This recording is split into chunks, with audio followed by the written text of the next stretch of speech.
क्या आपको लगता है कि आप कम्युनिकेट तो करते हैं, लेकिन लोग आपकी बात को ठीक से समझ नहीं पाते या आपका मैसेज क्लियर नहीं होता?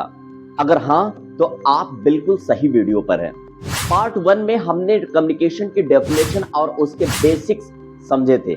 आज पार्ट 2 में हम देखेंगे कि इफेक्टिव कम्युनिकेशन का प्रोसेस क्या है और आप अपने थॉट्स को ट्रांसफर करते वक्त कौन सी कॉमन मिस्टेक्स करते हैं। So hi, I am Rajneesh Kesharwani, a professional soft skill trainer. तो चलिए शुरू करते हैं the process of effective communication. तो दोस्तों, कम्युनिकेशन सिर्फ बोलना नहीं है, ये एक पूरा प्रोसेस है और इस प्रोसेस में हर एक स्टेप जरूरी है। कितनी अजीब बात है ना, हम रोज कई बार कम्युनिकेट करते हैं लेकिन इसके स्टेप्स पर ध्यान ही नहीं देते। So first one is sender and encoding.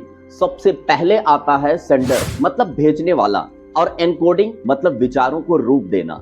मैं एक सेंडर हूं, मेरे माइंड में एक आइडिया है, जैसे कि आपको यह समझाना कि कम्युनिकेशन जरूरी है। जब मैं उस आइडिया को वर्ड्स, जेस्चर्स या बॉडी लैंग्वेज में बदलता हूं तो इसे एनकोडिंग कहते हैं।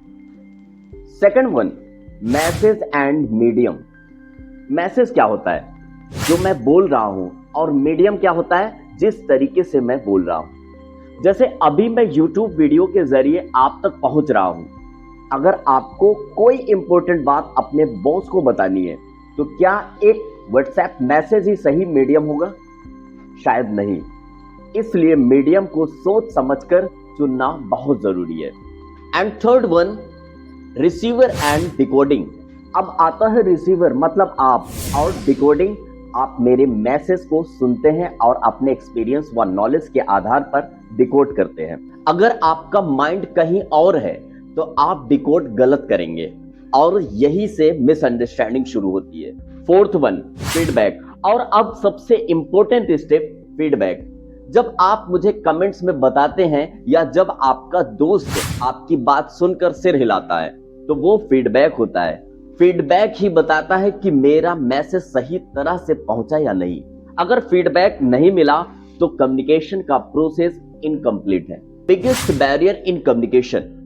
दोस्तों, इस पूरे प्रोसेस में एक चीज है जो कम्युनिकेशन को सबसे ज्यादा नुकसान पहुंचाती है, उसे कहते हैं नॉइज। लेकिन ध्यान दीजिए, नॉइज का मतलब सिर्फ तेज आवाज नहीं है।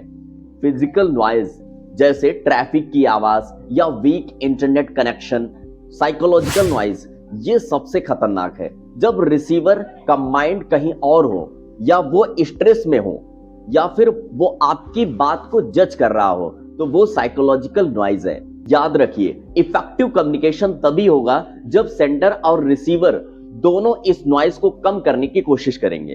तो दोस्तों, ये था इफेक्टिव कम्युनिकेशन प्रोसेस का एक सिंपल ब्रेकडाउन। अब आपको सिर्फ बोलना नहीं है, आपको स्ट्रेटेजिक तरीके से कम्युनिकेट करना है। अपनी बात को एनकोड करते वक्त सोचिए, मीडियम सही चुनिए और फीडबैक लेना कभी मत भूलिए। अगर आपको यह वीडियो पसंद आया हो तो इसे लाइक जरूर करें और इस चैनल को सब्सक्राइब करें। See you in part 3 of communication. और हाँ, आपके हिसाब से कम्युनिकेशन में सबसे बड़ा चैलेंज क्या है? कमेंट करके जरूर बताइए। मिलते हैं अगले वीडियो में, तब तक के लिए धन्यवाद।